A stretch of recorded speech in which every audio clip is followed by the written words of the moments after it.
आज का बहुत सुंदर विषय है अव्यक्त स्थिति की अनुभूति। वैसे तो हमारा सभी का लक्ष्य है अशरीरी बनना, विधेयी बनना, बिंदुरूप बनना, बीजरूप बनना, कर्मातीत बनना। यह हमारा संगम का लक्ष्य है, क्योंकि ये पढ़ाई हमें जो भी बाबा ने रखी है, ज्ञान, योग, धारणा और सेवा, इसके अंदर जितना हम अटेंशन देते हैं, परिपूर्ण बनते हैं,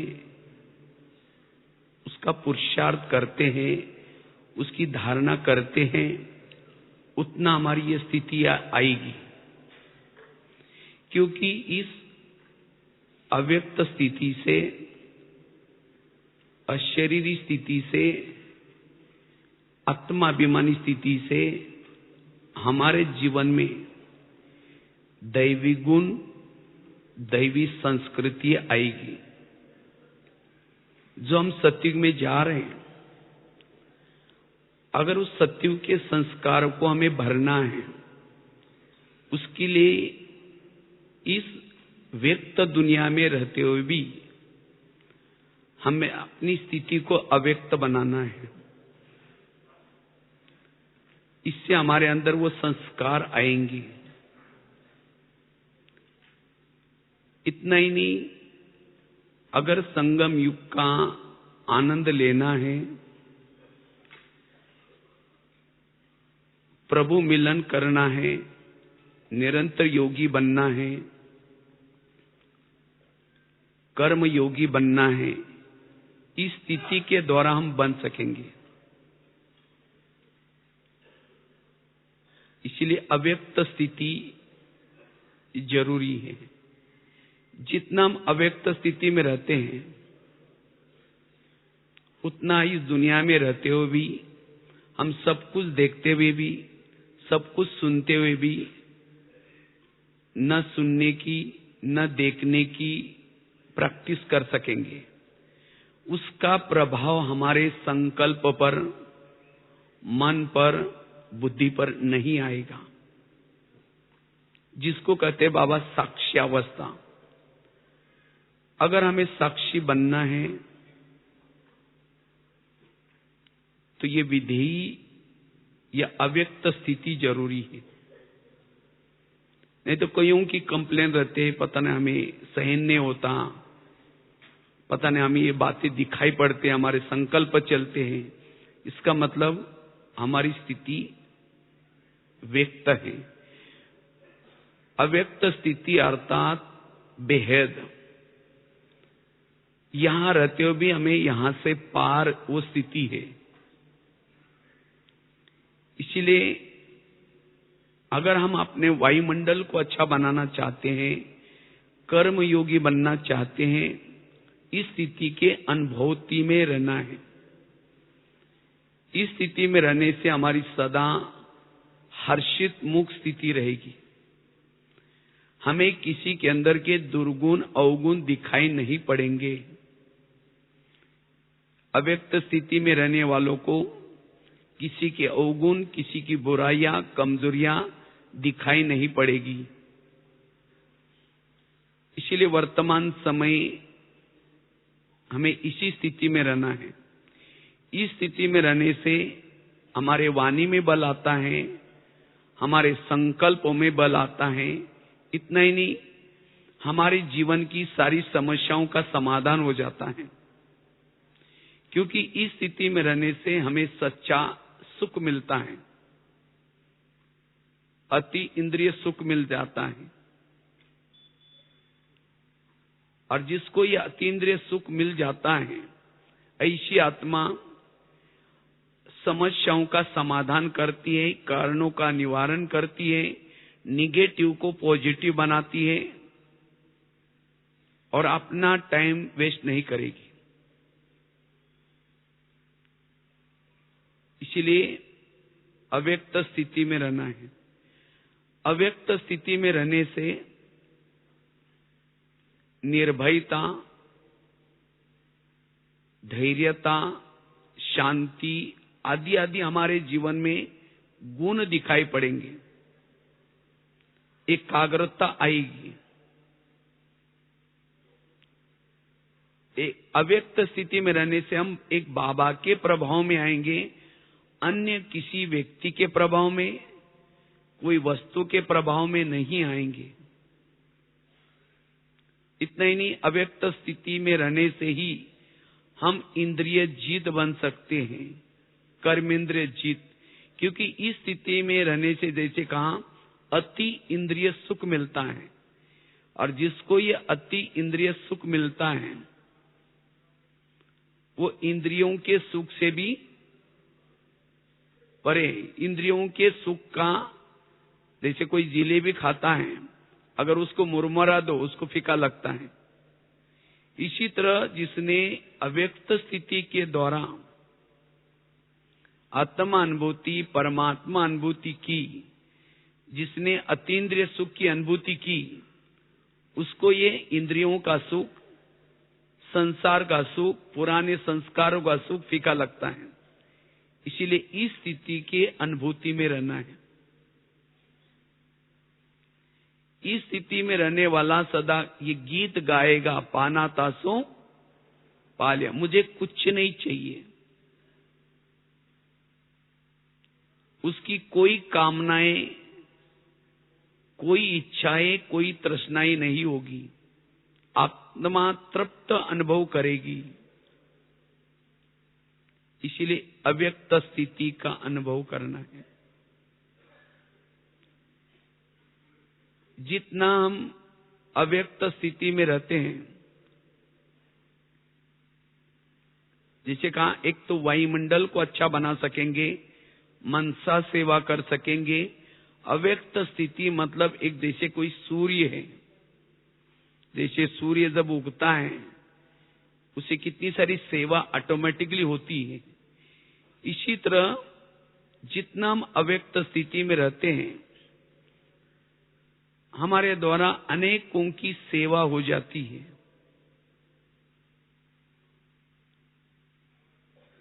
इसलिए इस स्थिति में हमें रहना है।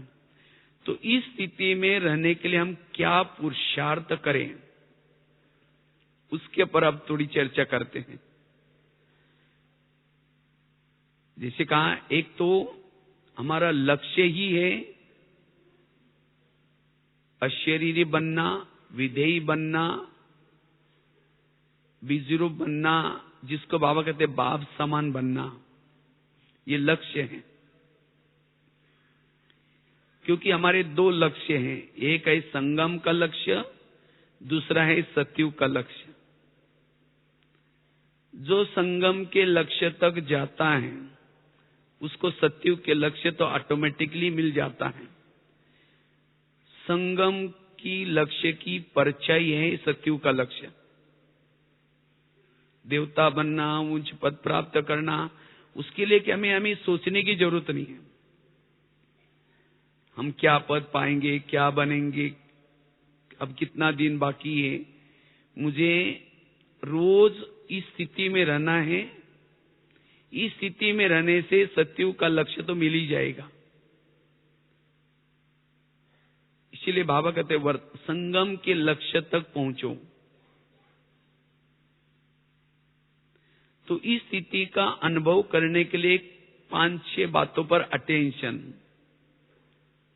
सबसे पहली बात है, अगर हमें अव्यक्त स्थिति का अनुभव करना है तो कंबाइंड स्वरूप रहने का पुरुषार्थ। जितना हम बाप दादा के साथ कंबाइंड रहते हैं उतना इस स्थिति में हम रह सकेंगे, टिक सकेंगे। कंबाइंड स्वरूप, जिसको बाबा ने पिछले मुरली में भी कहा, बाप के दिल में बच्चे, बच्चों के दिल में बाप।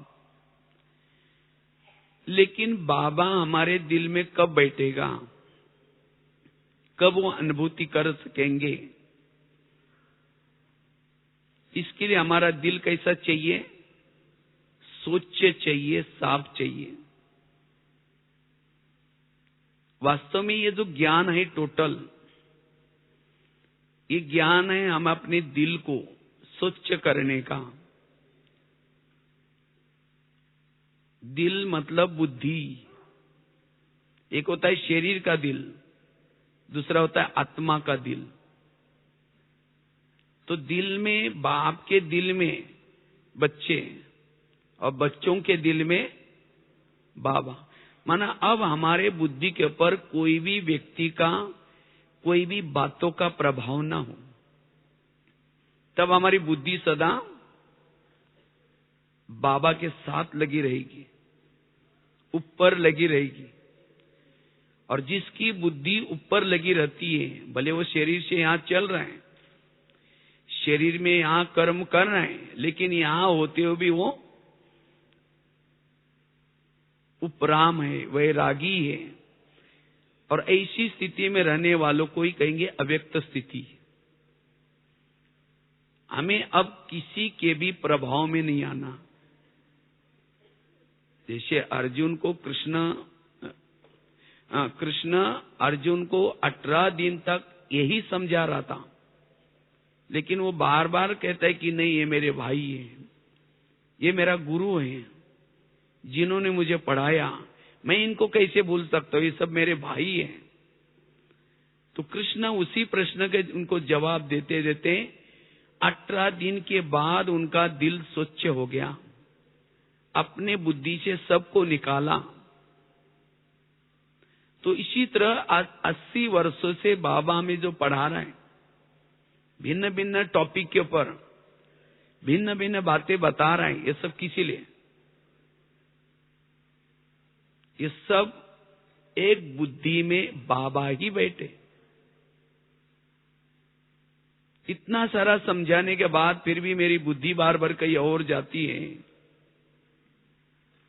तो वो अव्यक्त स्थिति का अनुभव नहीं कर पाएंगे। इसलिए अगर अव्यक्त स्थिति की अनुभूति करनी है, तो हमें अपनी बुद्धि को स्वच्छ करना है। मेरे बुद्धि में एक व्यक्ति के प्रति भी कोई व्यर्थ बातें ना हो। अगर एक व्यक्ति के प्रति भी कुछ ऐसी बातें हैं, तो कंबाइंड स्वरूप की स्थिति का अनुभव नहीं कर पाएंगे। बार बार बुद्धि न चाहते हुए भी उस व्यक्ति की तरफ जाएगी, उन बातों की तरफ जाएगी। चाहे कोई नफरत वाली बातें हैं, चाहे कोई लगाव वाली बातें हैं, तो भी बुद्धि जाएगी। इसलिए बाबा ने जो भी ज्ञान सुनाया है, ड्रामा का ज्ञान, कर्मों का ज्ञान, हर एक का अपना अपना पार्ट है, ये ज्ञान, ये सब बुद्धि को स्वच्छ करने के लिए। तो अब मुझे अपने बुद्धि को स्वच्छ रखना है। जितना हमारी बुद्धि स्वच्छ है, उतना हमारी कंबाइंड स्थिति है। और जब तक हम कंबाइंड नहीं बनेंगे, कहते हैं जिस मंदिर में शिव जी की मूर्ति नहीं है, मंदिर है गणेश जी का, लेकिन शिव जी को भी बिठाते आजकल। हर मंदिर में शिव जी जरूर बिठाते हैं, क्योंकि कहते हैं शिव जी के बिना मंदिर अधूरा है। इसी तरह जिसके साथ बाबा साथ में नहीं, वो अधूरा है। इसीलिए सदा बाबा को दिल में बिठाना है, कंबाइंड स्वरूप। और जितना हम कंबाइंड स्वरूप में रहेंगे, दिल में बाबा को बिठाएंगे, उतना हमारी अव्यक्त स्थिति रहेगी। भले हम इस व्यक्त दुनिया में रहते हुए भी हम बाबा की मदद का भी अनुभव कर पाएंगे। क्योंकि आगे चल करके, जैसे रामायण महाभारत में 3 एपिसोड होते हैं। एक होता है भागवत, दूसरा होता है गीता, तीसरा होता है महाभारत। जब कृष्ण छोटा था, उसी समय गोपिकों को ज्ञान सुनाता है। और ज्ञान के साथ उन्होंने स्नेह और प्यार भी दिया, उसको कहते भागवत। ज्ञान की तो इतनी गहराई नहीं सुनाई, लेकिन स्नेह और प्यार दिया, खेल पाल, उसको कहते भागवत। उसके बाद जब कृष्ण बड़ा हो गया तो गोपिकाओं को भी साथ छोड़ दी, और जिसके लिए अवतार लिया था वही कार्य करने के लिए कुरुक्षेत्र में गया और 18 दिन तक गीता का ज्ञान सुनाया। और जब अर्जुन इस ज्ञान को समझ लिया, तैयार हो गया, वो तैयार नहीं हो रहा था तो लास्ट में उसको अपना रूप दिखाया, मैं तुमको कौन कह रहा हूं। तब जाकर के अर्जुन क्या करता है, उसके चरणों में पढ़ करके कहता है प्रभु प्रभु करके मगन हो जाता है, और उसके बाद उसका सारथी बन जाता है। जैसे 3 एपिसोड, पहला होता है भागवत, दूसरा होता है गीता, तीसरा होता है महाभारत। तो जब कृष्ण ने गीता का ज्ञान सुना करके अर्जुन को तैयार किया, तब जाकर के कृष्ण अर्जुन का सारथी बना और उसको युद्ध में विजय बनाया। इसी तरह यहां भी जब ब्रह्मा बाबा साकार में थे तो दादियों को ज्ञान की गहरी बातें नहीं सुनाई, लेकिन स्नेह और प्यार दिया, प्यार की पालना दी, जिसको कहते हैं भागवत, जिसकी कहानियां दादियां सुनाती हैं। उसके बाद ब्रह्मा बाबा जब अव्यक्त हो गए, दादी को निमित्त बना करके वो गीता का गहरा नॉलेज, ज्ञान जगह जगह पर सेंटर खोल करके वो चालू रहा, और उसका भी पार्ट लगभग पूरा हो गया। अब उसके बाद तीसरा एपिसोड है महाभारत का, और इस महाभारत में अगर हमें विजयी बनना है, उसके लिए बाबा सदा साथ में चाहिए, क्योंकि माया ने ऐसे ऐसे कुछ साधन बनाए हैं जो बाबा से दूर करने के लिए। लेकिन इस दुनिया में रहते हुए भी सदा अपने दिल में, बुद्धि में सदा बाबा को रख दो। वो साधन कितने भी उसके तीखे हो, हमें जुदा नहीं करेंगे। अन्यथा अगर हमारे दिल में बाबा नहीं बैठेगा तो हम उस साधनों से अलग हो जाएंगे। इसलिए अगर अव्यक्त स्थिति में रहना है, बाबा की मदद का अनुभव करना है, सदा कंबाइंड रहो। इसलिए बाबा ने कहा मिलते मिलते मिल जाएंगे, अर्थात अपने घर में मिल जाएंगे। जैसे नदियां क्या करते, बिल्कुल सागर के पास मिलते मिलते सागर में समा जाती है, तो इसी तरह हम भी अपने घर में जाएंगे। अव्यक्त स्थिति में रहते रहते यहां से चले जाएंगे। तो इसीलिए सदा हमें उस, जिसको बाबा ने पिछले मुरली में भी कहा कि बच्चे 15 मिनट, आधा घंटा, थोड़ा टाइम पर कोई ना कोई स्थिति में स्थित रहो, प्रैक्टिस करो। ये प्रैक्टिस करते करते वो स्थिति आएगी। इसलिए कंबाइंड सदा रहना है, और जितना कंबाइंड रहेंगे देखेंगे बाबा की आपको बहुत मदद मिलेगी। असंभव कार्य भी संभव होगा, हर पल उसकी मदद मिलेगी। इसीलिए हमें कंबाइंड स्वरूप से ही हमारी अव्यक्त स्थिति रहेगी। दूसरी बात है, अगर अव्यक्त स्थिति का अनुभव करना है, सदा ही इस देह की मिट्टी से परे सदा हमें आत्मा का लेसन पक्का करना है। जिन्होंने इस आत्मा की स्थिति में रहने का पुरुषार्थ किया, उसको अव्यक्त स्थिति में रहना बहुत इजी होगा। इसीलिए बार बार मुझे आत्मा के अनुभव में रहना है। जैसे ब्रह्मा बाबा ने अव्यक्त स्थिति बनाने के लिए पहले मैं आत्मा हूं, यशोदा आत्मा है, ये आत्मा है, आत्मा है, इसकी बहुत मेहनत की। इसी तरह अगर मुझे भी अव्यक्त स्थिति का अनुभव करना है, लाइट हाउस माइट हाउस का अनुभव करना है, इसलिए ये आत्मिक स्थिति का अभ्यास जरूरी है। जितना आत्मा अभिमानी स्थिति में रहेंगे उतना इस व्यक्त में दुनिया में रहते हुए भी अव्यक्त स्थिति का अनुभव होगा। क्योंकि आत्मिक स्थिति रहते रहते हमारी बुद्धि सदा परम धाम के तरफ आकर्षित रहेगी, उस परम धाम की दुनिया में आकर्षित रहेगी। जब हम खुद को भूल जाएंगे तो खुदा को भूल जाएंगे, अपने घर को भूल जाएंगे।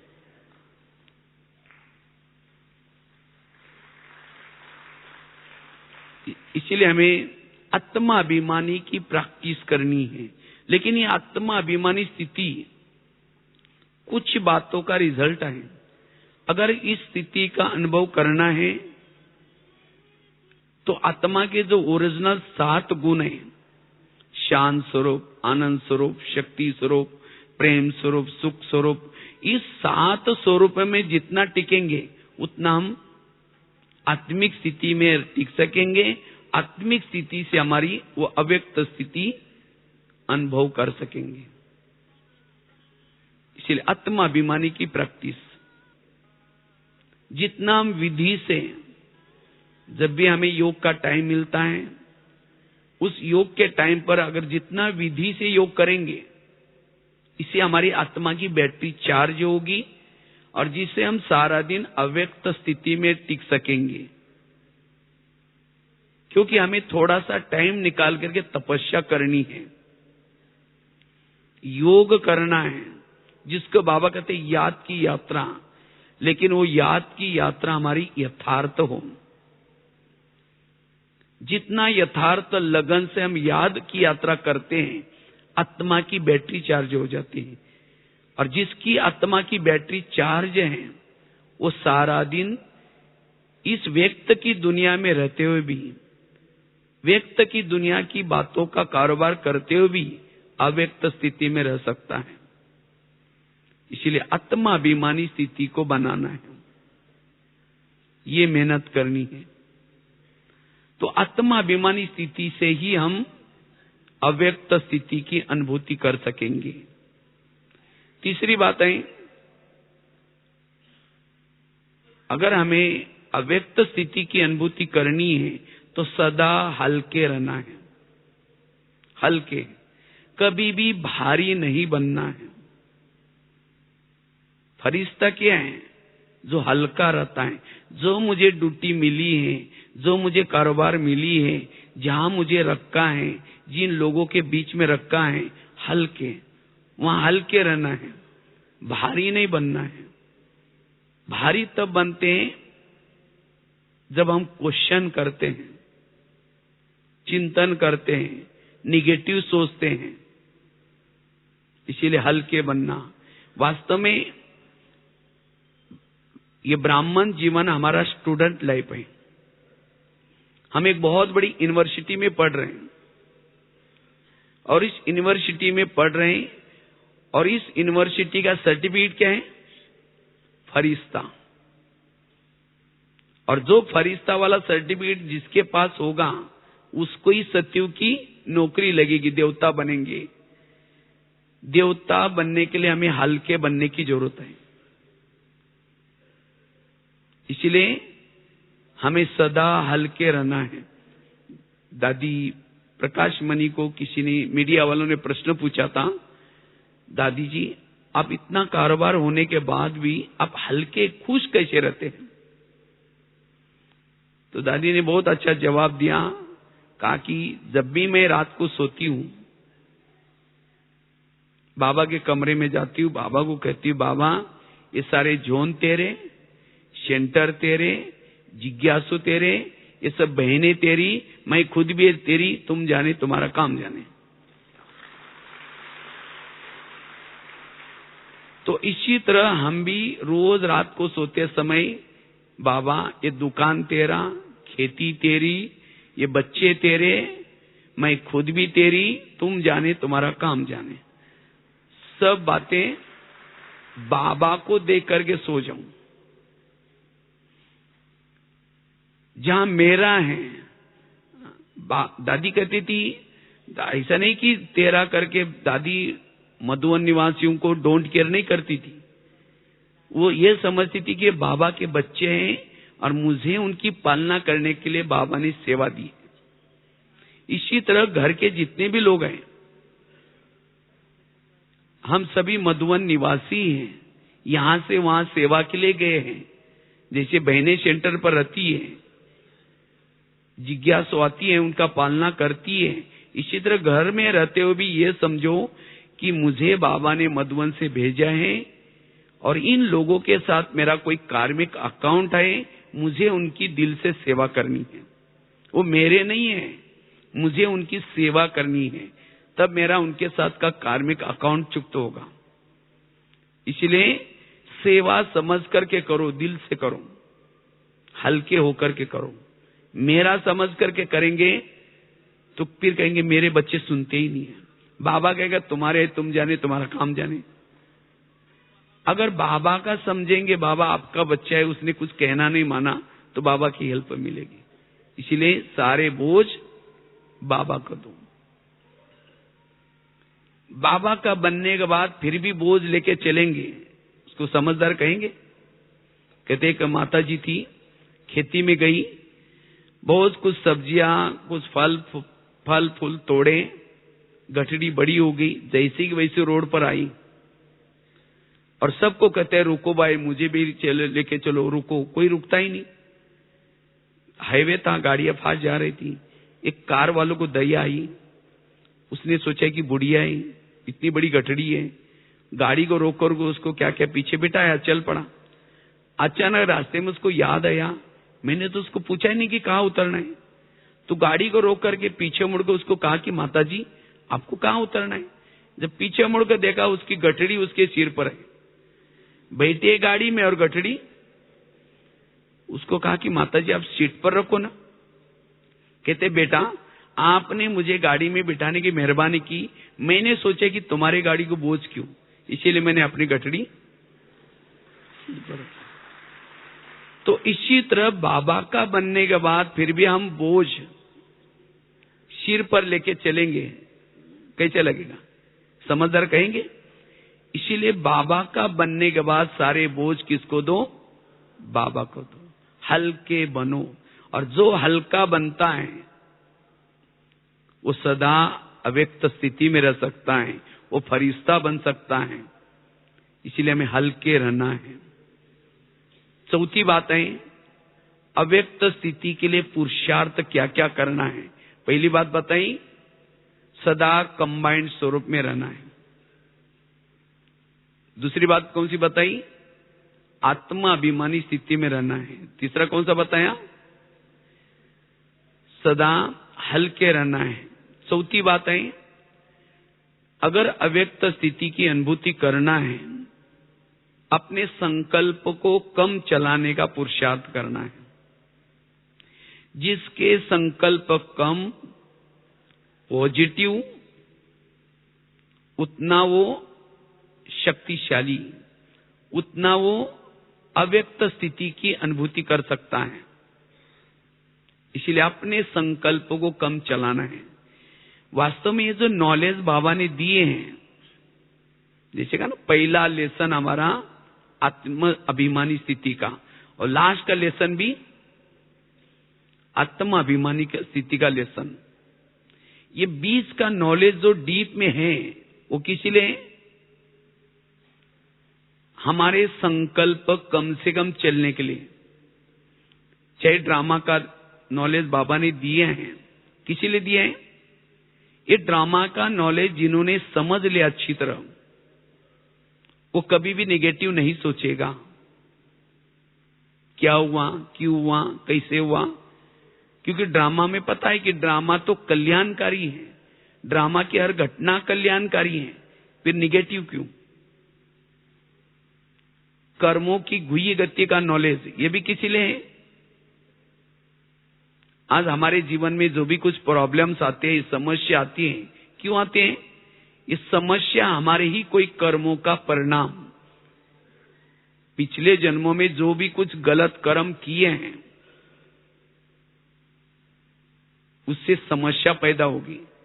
हमारे जीवन में जो अच्छाई आई, वो अच्छे कर्मों का परिणाम। तो जिन्होंने इस कर्म गति के गहराई को समझ लिया, उसका मन सदा चुप रहेगा। इसलिए जिन्होंने इस ज्ञान को अच्छी तरह समझ लिया, कर्मों की गुई गति का ज्ञान, ड्रामा का ज्ञान, जो हुआ अच्छा वो ये ज्ञान, तो जिन्होंने इस ज्ञान को समझा, उसका मन चुप रहेगा। अर्जुन तो पहले तो क्वेश्चन कर रहा था, बाद में धीरे धीरे उसके क्वेश्चन बंद हो गए।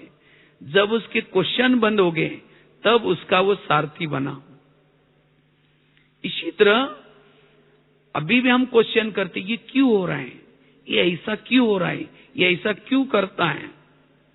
No question, no correction, no quotation, no opposition, मन चुप। और जिसका मन चुप रहता है वो अव्यक्त स्थिति में रह सकता है। इस सीजन की पहली बाबा की मुरली थी, बच्चे मन का मौन रखो, मन को चुप रखो।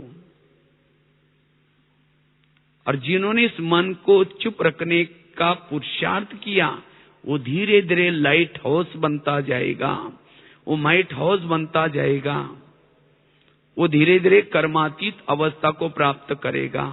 उसको यहाँ की कोई बातें आकर्षित नहीं कर सकेगी।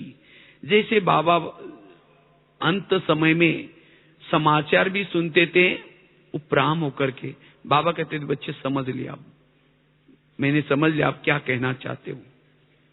क्योंकि बाबा ने धीरे धीरे वो अव्यक्त, इसी तरह हमें भी अव्यक्त स्थिति की तरफ जाना है। और जितना इस स्थिति में रहेंगे, सेवा अनेक गुना आपसे होगी। आपके स्थिति के पीछे सेवा लगी है। जितना स्थिति आपकी अव्यक्त बनती जाएगी, अच्छी बनती जाएगी, उतना सेवा आएगी। इसीलिए हमें अपने संकल्पों को कम चलाना है, मन से बात करनी है। जैसे बाबा अपने मन से बात करते थे, मन को चुप रखते थे, इसी तरह हमें भी क्या करना है, मन को क्वेश्चन करना, अर्थात दलदल में जाना। क्वेश्चन करना अर्थात अगर मन निगेटिव सोचता है, निगेटिव सोचने से भावनाएं निगेटिव बनती है, वृत्ति निगेटिव बनती है, दृष्टि को निगेटिव बनता है, व्यवहार निगेटिव बनता है। संकल्प हमारा बीज है। जितना संकल्प पॉजिटिव चलते हैं, समर्थ चलते हैं, उतना हम समर्थ बन जाएंगे।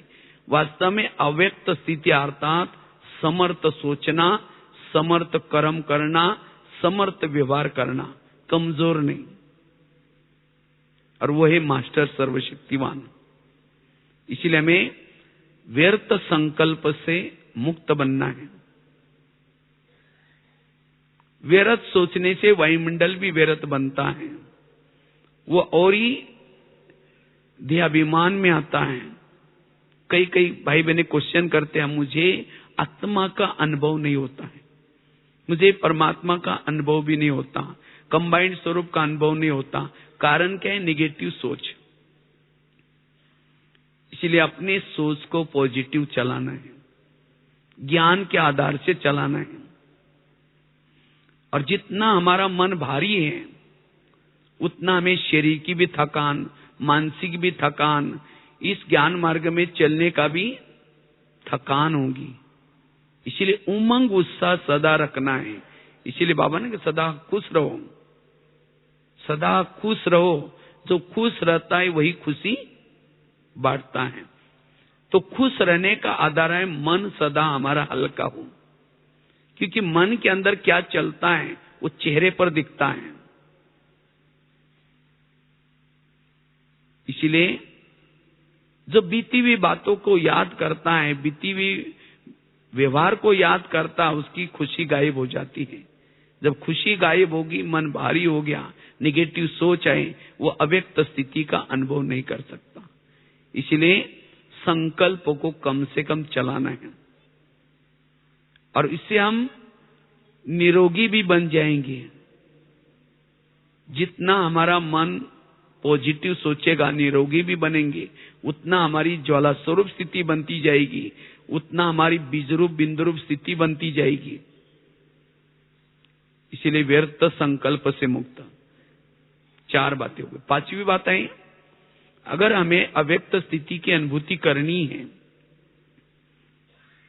उसके लिए स्वराज्य अधिकारी स्थिति, जितना हम अपने इंद्रियों को श्रीमत प्रमाण चलेंगे, उतना हम निश्चिंत रहेंगे, बेफिक्र रहेंगे और अपने आसन पर बैठ सकेंगे। इस भ्रुकुटी के आसन पर वही बैठ सकता है जिसका इस शरीर रूपी इंद्रियों में सब कारोबार ठीक चलता है। अगर कोई इंद्रिया गड़बड़ करती है तो आत्मा अपने भ्रुकुटी आसन पर नहीं बैठ सकती। जैसे प्रधानमंत्री शांति से दिल्ली में तब बैठेगा जब पूरा स्टेट में मुख्यमंत्री या जो भी उसके कारोबार ठीक चलेगी। अगर कोई स्टेट में गड़बड़ चल रहे हैं तो वो शांति से दिल्ली में नहीं बैठ सकेगा। इसी तरह ये शरीर भी हमारा एक देश है, इंडिया है, और इस इंडिया की राजधानी है भ्रुकुटी, और इस स्टेट में कई स्टेट्स हैं,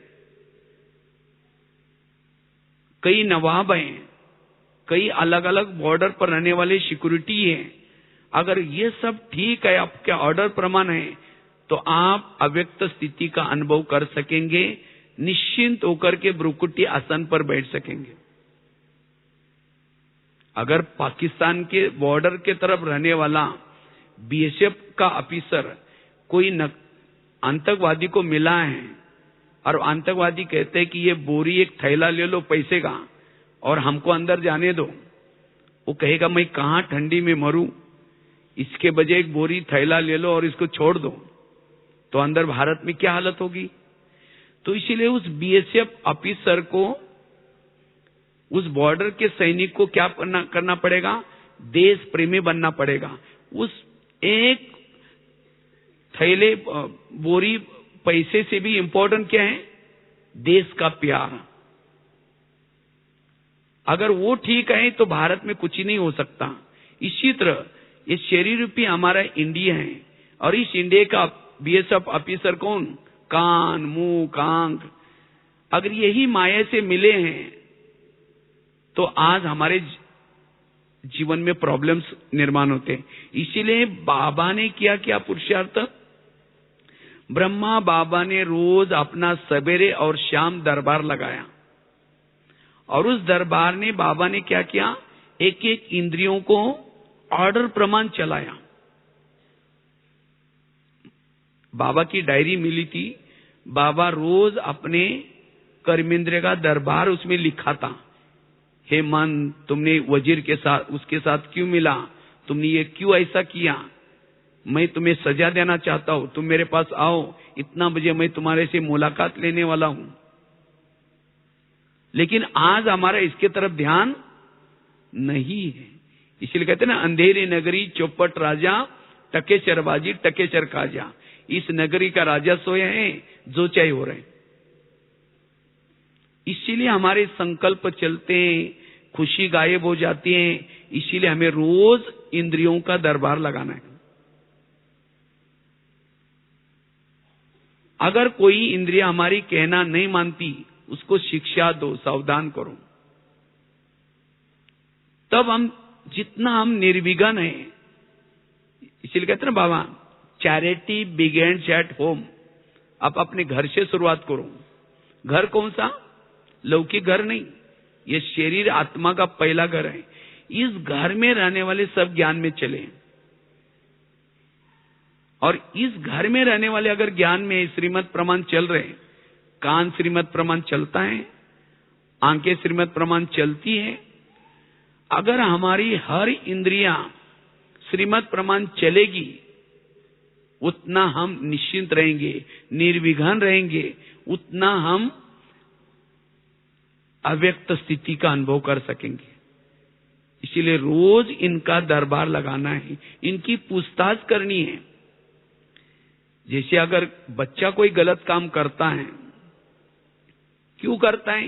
क्योंकि आज के माँ बाप को टाइम ही नहीं है बच्चों से बात करना, बच्चों से पूछना, तुम किसके साथ में गए थे, तुमने आज क्या क्या देखा, तुमने क्या क्या खाया। और जब वो बच्चा गलत काम करता है तब माँ बाप की आंखें खुल जाती है। इसी तरह आज हम इतना अपने आप में बिजी हैं, हमारी इंद्रियां, कान क्या सुन रहे हैं, आंखें क्या देख रही हैं, मन क्या सोच रहे हैं, बुद्धि कहां जा रहे हैं, इनको पूछने का टाइम ही नहीं है। और जब ये इंद्रियां जब कई दिनों से बुद्धि जा रहे, मन जा रहे, जब गलत काम हो जाता है तो बार बार हम देहाभिमान में आते हैं। इसीलिए बाबा ने क्या किया, अव्यक्त बनने के लिए ये पुरुषार्थ किया। बाबा ने रोज अपनी इंद्रियों का दरबार लगाया। बाबा जो नारायण बने, बाबा ने नारायण बनने के लिए विशेष 2 बातों का पुरुषार्थ किया। एक तो रोज अपना दरबार लगाया और दूसरा आत्मा का लेसन पक्का किया। और इसीलिए बाबा सबके प्रिय बने। कहते ये भाई बहुत खराब है, ये माता ऐसी है। क्यों? वो खराब है मतलब क्या? उसका बोल पर कंट्रोल नहीं है, उसके आंखों पर कंट्रोल नहीं है, इसीलिए वो खराब है। तो अगर मुझे सबके प्यारे बनना है, मुझे इंद्रियों का राजा बनना है। भविष्य का राजा वो बन सकता है जिन्होंने अपने इंद्रियों पर शासन किया है। ऐसा नहीं कि हम कितना साल में ज्ञान में चलते हैं, ऐसा भी नहीं कि हमने मम्मा बाबा को देखा है। राजा बनने के लिए बाबा ने फार्मूला क्या रखा है? स्वराज्य अधिकारी स्थिति। इसलिए जितना जितना हम अपने इंद्रियों पर शासन करते हैं, हमारे प्रॉब्लम्स खत्म होंगे, समस्या खत्म होगी। हमारे जीवन की सारी समस्या की जड़ है कर्मेंद्रिया। इसलिए अगर हमें अव्यक्त स्थिति का अनुभव करना है तो रोज हमें क्या करना है? कर्मेंद्रिय का दरबार लगाना है, ये प्रैक्टिस करनी है। लास्ट की 6ठी बात है। पहली बात कौन सी बताई? अगर हमें अव्यक्त स्थिति का अनुभव करना है तो सबसे पहली बात बताई, कंबाइंड स्वरूप में रहना है। दूसरी बात बताई, आत्माभिमानी स्थिति का पुरुषार्थ। तीसरी बात बताई, सदा हल्के बनो। चौथी बात बताई, अपने संकल्पों को कम चलाऊं।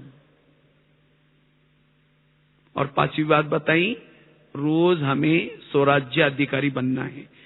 और लास्ट की 6ठी बात है, अगर अव्यक्त स्थिति की अनुभूति करनी है, पुराना संस्कार और पुराना संसार, इसे बेहद के वैरागी। जितना इस पुरानी दुनिया से वैरागी बनेंगे, ये वैराग कब आएगा? बाबा कभी कभी मुरलिया चलाता, बच्चे इन आंखों के द्वारा जो भी कुछ देखते हो ये सब विनाशी है। ये बाबा क्यों कहते हैं? इससे हमारे अंदर वैराग आता है।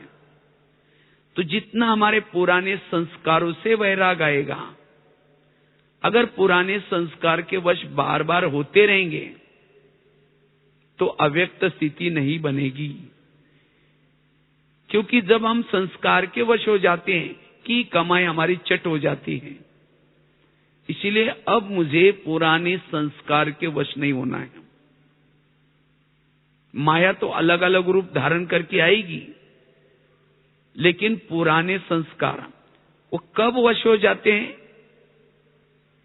पुराने संस्कार के वश कब हो जाते हैं? जब हम ज्ञान और योग के तरफ ध्यान कम रखते हैं, और खास तो योग के तरफ। बाबा क्यों कहते बच्चे योग और ज्ञान का बैलेंस रखो? क्योंकि योग से हमें सच्चा सुख मिलता है। आत्मा को सुख चाहिए, क्योंकि सतयुग से लेकर के आत्मा ने सुख ही सुख भोगा है। आत्मा का धर्म ही है सुख स्वरूप। जब आत्मा को सुख नहीं मिलता तब जाकर के विकारों के अधीन हो जाती हैं, वो पुराने संस्कारों का क्षणिक सुख लेती है। तो जितना हम योग के तरफ ध्यान देते हैं, थोड़ा योग करते हैं, तो आत्मा को सच्चा सुख मिल जाता है, फिर विकारों के तरफ बुद्धि नहीं जाएगी। इसीलिए हमें अपना समय निकाल करके रोज अपने दिनचर्या में साधना को ध्यान रखना है। मुझे अमृतवेला की साधना करनी है, क्लास के पहले, शाम के समय, और इससे हमारे अंदर सुख मिलेगा। और जब ये अतीन्द्रिय सुख मिल लिया तो विकारों का सुख हमें फीका लगेगा, वो पुराने संस्कार हमें आकर्षित नहीं करेंगे। इसलिए पुराना संस्कारों से वैराग और पुराने संसार से भी वैराग, अगर इन दोनों बातों से वैराग है तब हमारी बुद्धि अव्यक्त स्थिति में जा सकेंगी। जैसे दीदी ने मंत्र पक्का किया, अब घर जाना है, अब घर जाना है, इसी तरह हमें भी रट लगानी, अब घर जाना है। क्योंकि वैसे यज्ञ की स्थिति देख करके, वर्तमान समय की बातें देख करके अब अचानक कुछ भी हो सकता है। इसीलिए बाबा कहते बच्चे अब हर एक को ये रट लगानी है। इस 2017 चालू है, तो अब इस वर्ष में हमें अव्यक्त स्थिति में रहने का पुरुषार्थ करना है। और इसीलिए रोज हमें अपने मन को संकल्प देना है कि इतना समय पर इस स्थिति में रहना है, और जितना जितना अव्यक्त स्थिति में रहेंगे उतना ही हमारे भक्तों को सकाश मिलेगा। जो भी भगत अभी भी रहे वंचित, वो भी बाबा का संदेश लेंगे, उतना सतयुग नजदीक आएगा। तो इसलिए हमें वर्तमान समय इस अव्यक्त स्थिति में व्यक्त रहते हुए भी अव्यक्त स्थिति में रहने का पुरुषार्थ करना है, जिससे हमारे जीवन में जो भी कुछ प्रॉब्लम्स आते हैं, व्यक्त की बातें दिखाई पड़ती हैं, किसी की कमियां दिखती हैं, उस कमियों से हमें बच करके रहेंगे। और साथ में जो सतयुग के संस्कार, सदा खुश रहना, सदा क्षमा करना, अपकारी पर भी उपकार करना, ये सब गुण आएंगे अव्यक्त स्थिति में रहने से। सहन करने की शक्ति, ये अव्यक्त स्थिति में रहने से दैवी गुण और दैवी संस्कार हमारे अंदर अभी भर जाएंगे। इस दुनिया में रहते हुए भी जितना अव्यक्त स्थिति में रहेंगे, उतना हमारे सामने कोई सोना भी दे, कितनी अच्छी अच्छी चीजें दे, हम उसमें आकर्षित नहीं होंगे। क्योंकि ये संस्कार हमें सतयुग में नहीं बनना, लेकिन यहां बनना है। जो बार बार कहीं आकर्षित हो जाता है, वो सतयुग में भी कैसा रह सकेगा। इसीलिए हम इस दुनिया में रहते हुए भी सारी आकर्षण से दूर रहना है, तो इस अव्यक्त स्थिति का अनुभव करना है।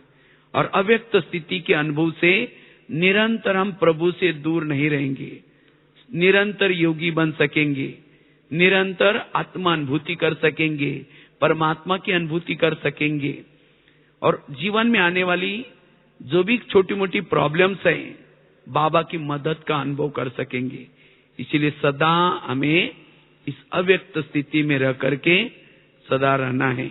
यही है वर्तमान समय का पुरुषार्थ। ठीक है, ओम शांति।